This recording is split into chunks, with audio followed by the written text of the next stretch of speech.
Hello and welcome to our online class of social science. Today we are going to discuss third chapter of class 8th in social and political life book, which is why do we need a parliament. So this is 8th class social science chapter. In this video we will discuss following contents. First of all, we will have introduction of this chapter. Then, why should people decide? These are the main headings of the chapter. People and their representative, the role of parliament in a nation, who are the people in this parliament, and glossary points we will discuss in this video. So first of all, let's have discussion about the introduction of this chapter. Why do we need a parliament? As you all know that India was ruled by Britishers for a long time. In 1757, after the Battle of Plassey, they started their victory in the Indian provinces step by step, and by 1857 revolt they conquered most of the Indian provinces of that time. Indian states came under their control except few. In India there was first war of independence in 1857, in which Britishers they blamed some communities and took their rights back. They reduced the number of those communities in jobs and other opportunities.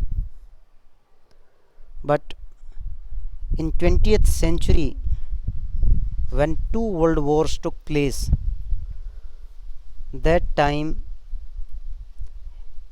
after the second world war, Britishers they were not in position to hold their control in India.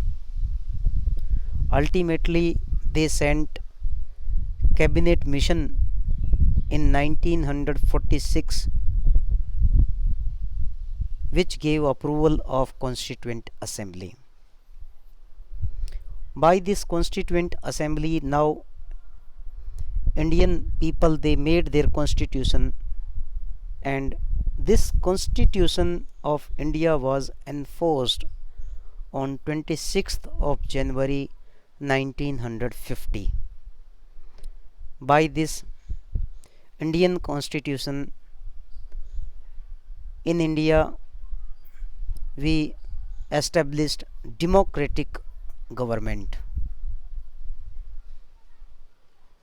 In Indian government, our leaders they worked as per the norms of the Indian Constitution, and Indian Parliament started functioning, having two major houses,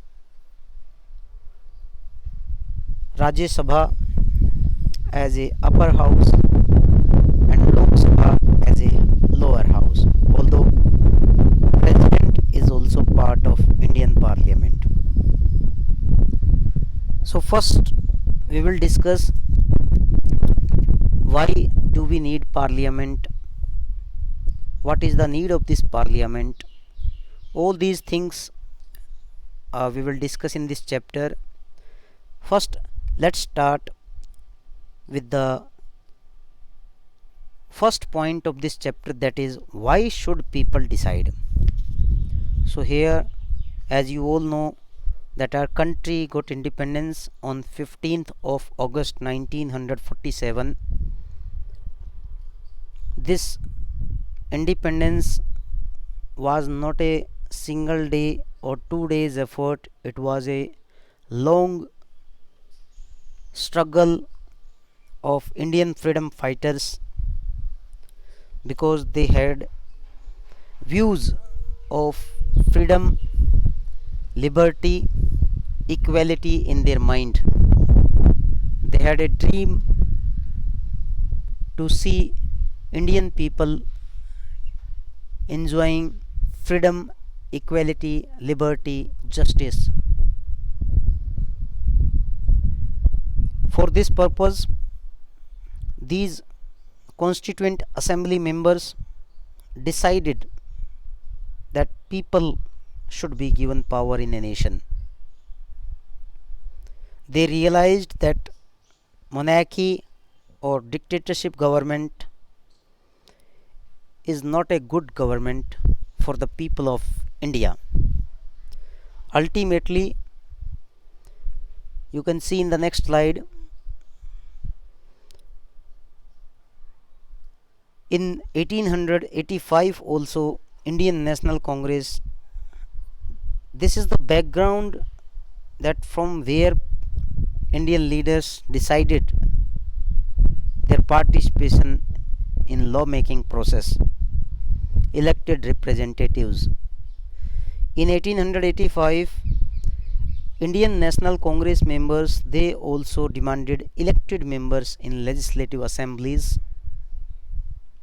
Later on, in 1909 Act, Minto-Morley Act, Government of India, that time Government of India Act was passed by Britishers, because Britishers, they ruled in India, and they gave permission of some elected representations in the country.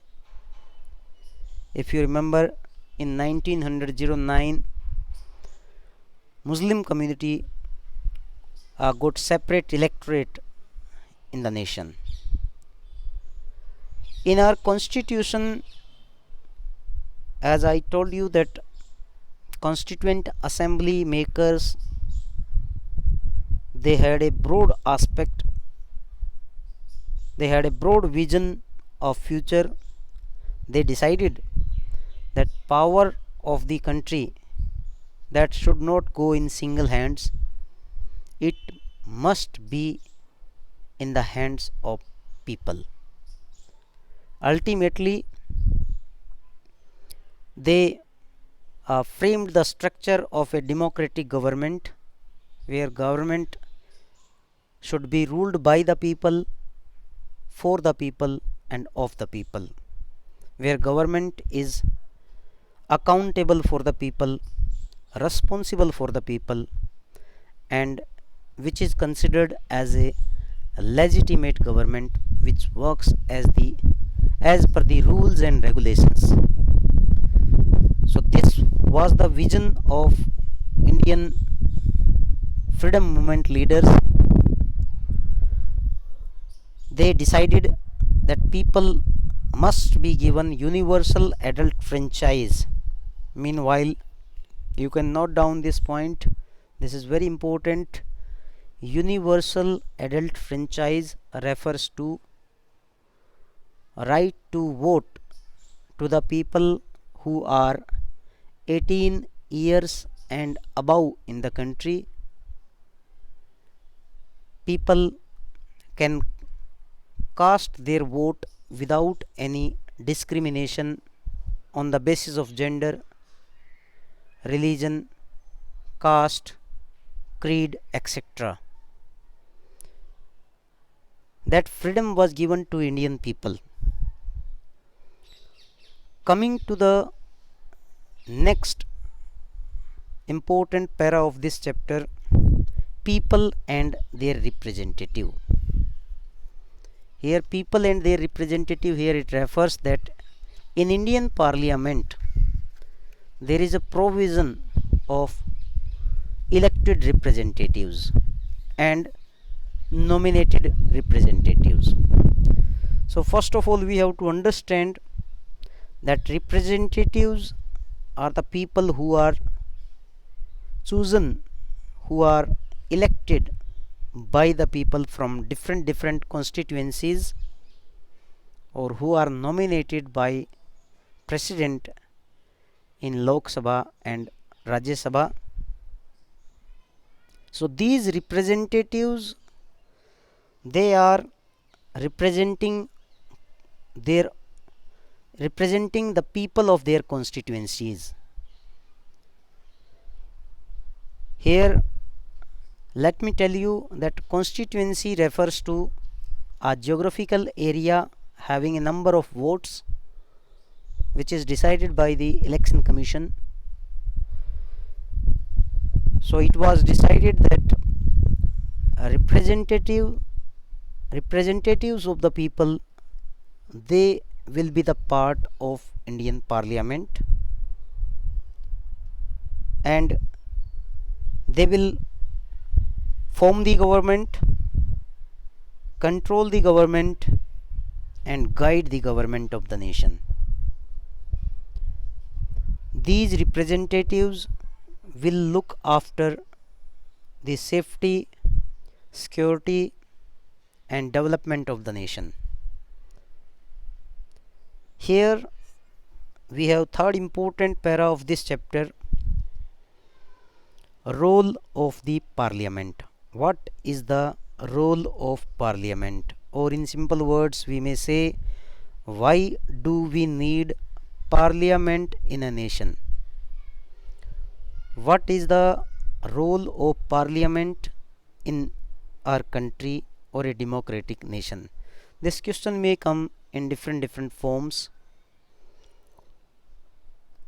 that what is the role, what is the contribution, what is the benefit of parliament in a nation. So here in this chapter we have three important points which we will discuss one by one. The first one is to select the national government. Second, to control, guide, and inform the government. Third is law making. So here we will discuss all these points step by step. First of all, let's discuss first point, to select the national government. So here we have to understand that national government means what? National government, here it refers, as we all know, that India is a federal nation. We have federalism in our country. So in a federalist nation we have three levels of the government. First one is the center level of the government, which is looking after the national interests of the country. For example, our government in Delhi having prime minister, foreign ministers, foreign minister, finance minister, defense minister, home minister. These ministers in cabinet, those who are looking after the interests of the whole nation, and their executive members. Here union subjects are concerned with this government. The second level of the government is state government. State government refers to government working in different states of the country. Example, Haryana government, Punjab government, Uttar Pradesh government, Himachal Pradesh government, etc. So in these governments, chief minister, ministers, MLAs, and other executive members, they look after the administration. These state governments are having separate jurisdictions, separate sources of incomes, and their subjects are also separate. Although center government is having the final authority to make the laws on any of the subject. The third type of government is local government. Local government refers to Panchayati Raj system. In Panchayati Raj system we have Jila Parishad, Block Samiti, Panchayats, Municipal Corporation and Municipal Committees. So here our parliament consists of President, Lok Sabha and Rajya Sabha. So here the first point is to select the national government. So it is the role of Indian Parliament to form the government, to select the government, and in this process means all the members of the country, all the executive, judiciary, legislature members, means this parliament is having control on all these organs of the government. So when we discuss about parliament's three main bodies, President, Rajya Sabha and Lok Sabha, first of all let me tell you that to make the government in center we need Lok Sabha. Lok Sabha is called lower house of the parliament. Maximum strength of Lok Sabha members is 552 as per Indian Constitution, 530 from Indian states, 20 from Union territories and 2 Anglo-Indians who are nominated by President. Present strength of Lok Sabha is 545 including these 2 members. Tenure of Lok Sabha is 5 years, and for the majority to form a government 272 members are required. Any party who is making the government requires 272 minimum members to form the government or to come in majority. So Lok Sabha, this majority group leader is generally called Prime Minister. Okay. And other parties that oppose the majority party or that coalition group means that is called opposition party. You can understand by the example of our country. At present we have NDA government, one coalition government, alliance of different parties along with BJP as a main party. This NDA government is called ruling government, incumbent government or majority government. Whereas UPA having Congress as a majority party is opposition party. In a country opposition is very important because opposition members they are criticizing the wrong policies of the government. They generally keep check on the government policies.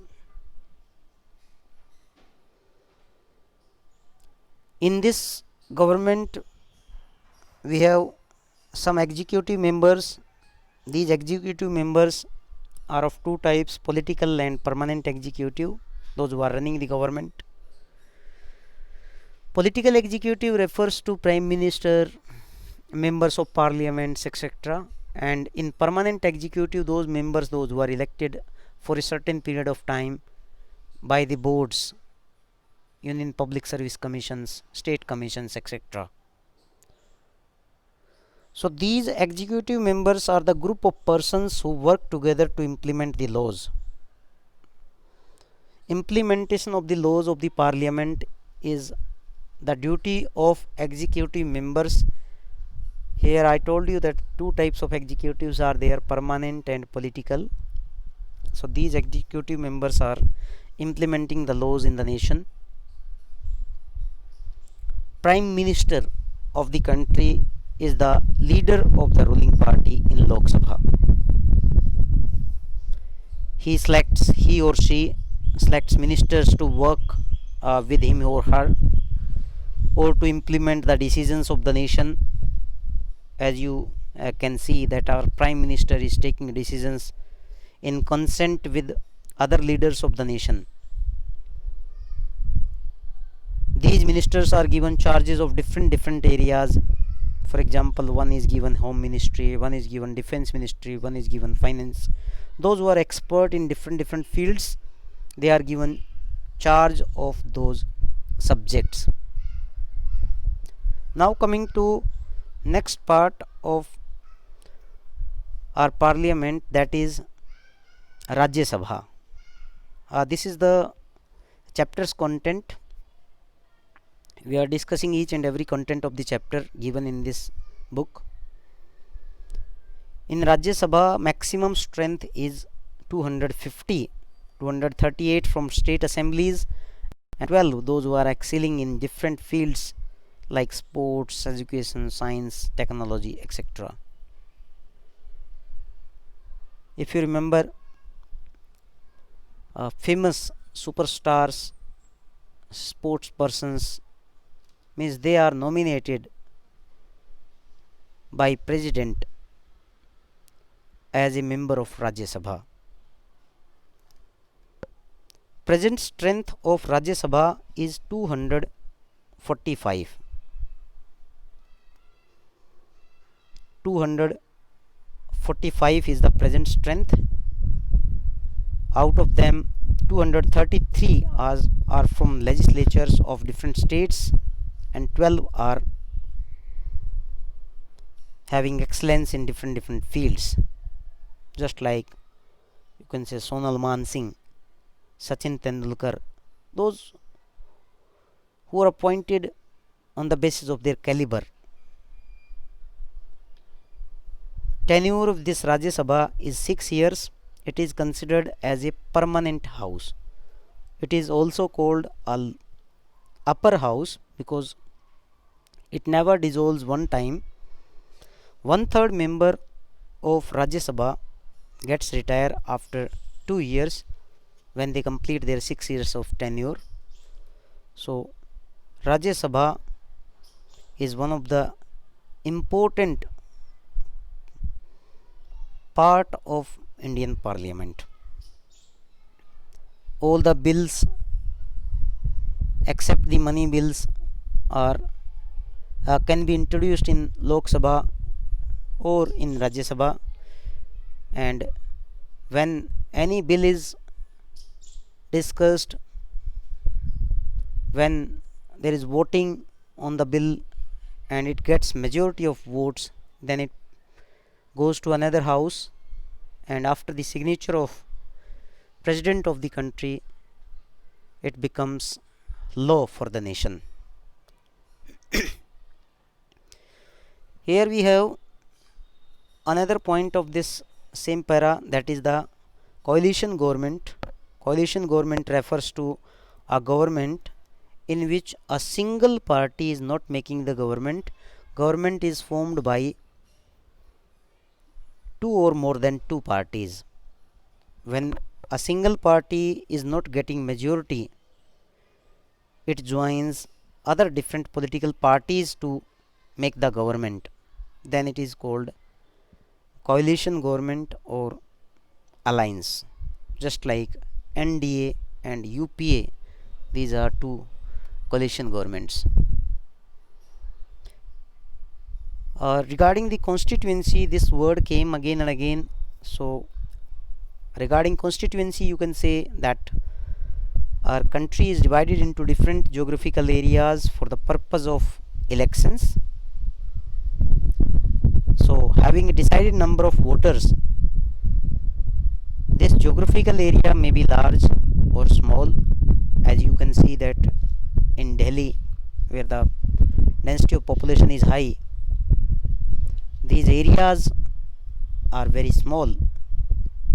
These constituency areas are small, and in Rajasthan, Madhya Pradesh regions, these areas are large. So about the constituency, you can see that in Haryana we have 10 constituencies for Lok Sabha, 90 for state legislative assemblies. This is for your knowledge that you must know that members of parliament in Lok Sabha, representatives are called MP, member of parliament.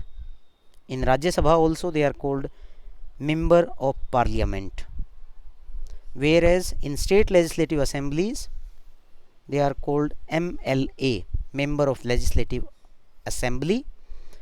And states having bicameral legislature, there are 6 states in India out of 28 as per the population.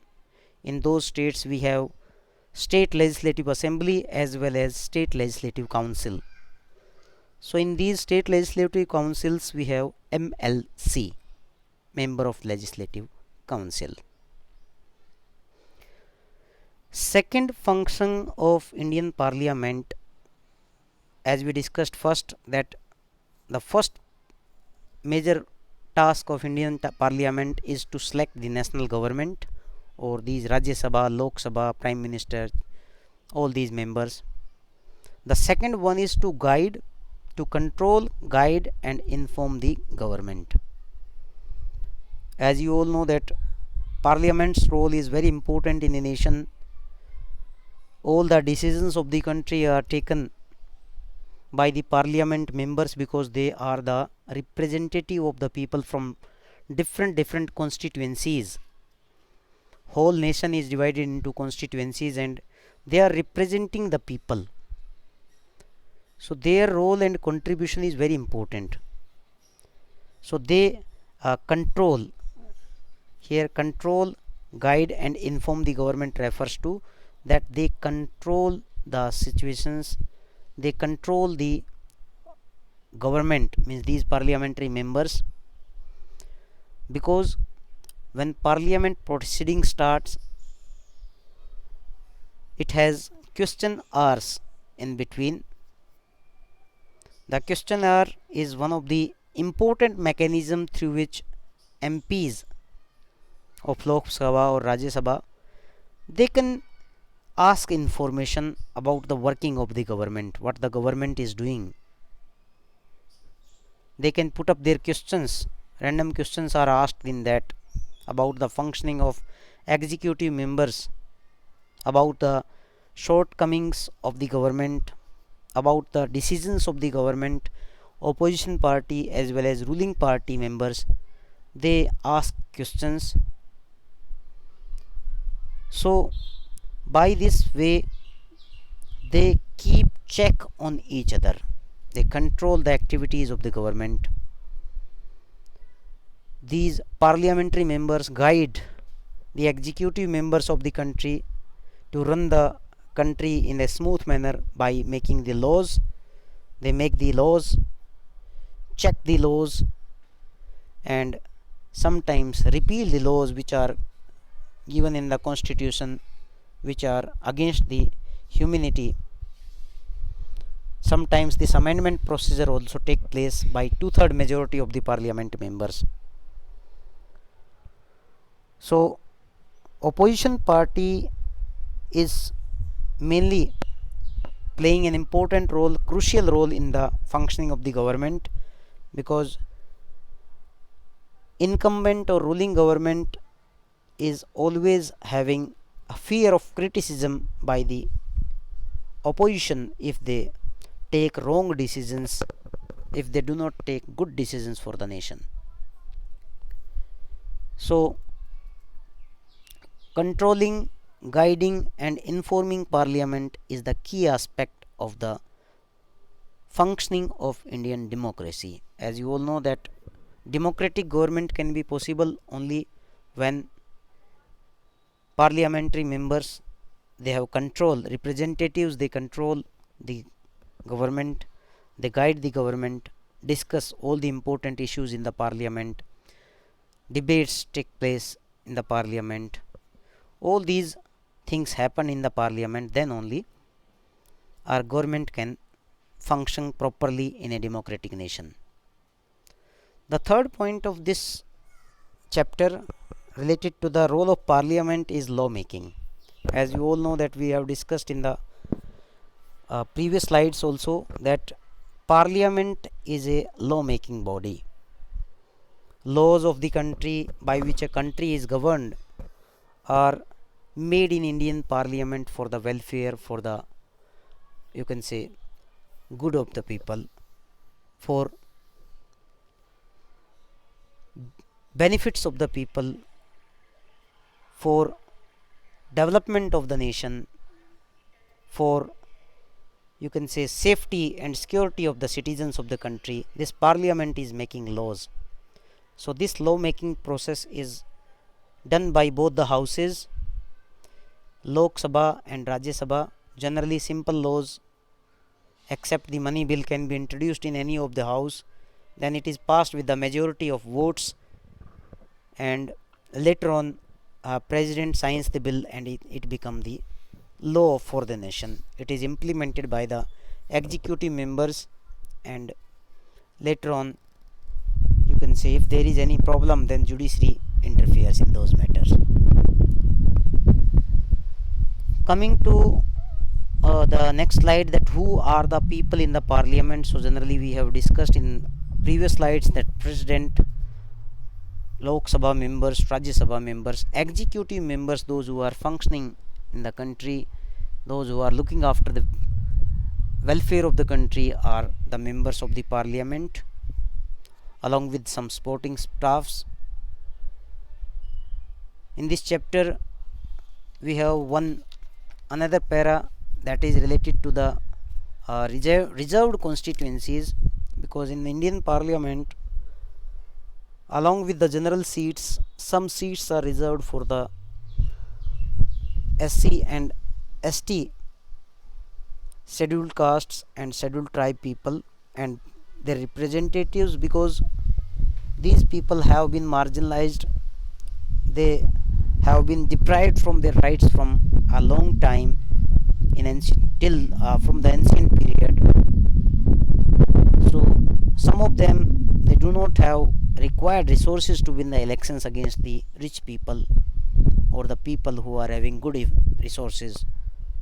So to resolve this problem, our constituent assembly makers and later on the members of parliament, they reserved some of the seats. Currently in Lok Sabha 130 seats are reserved, 31 seats are reserved. In Lok Sabha 84 seats are reserved for scheduled caste and 47 are reserved for scheduled tribe, means as per the data of January 2019.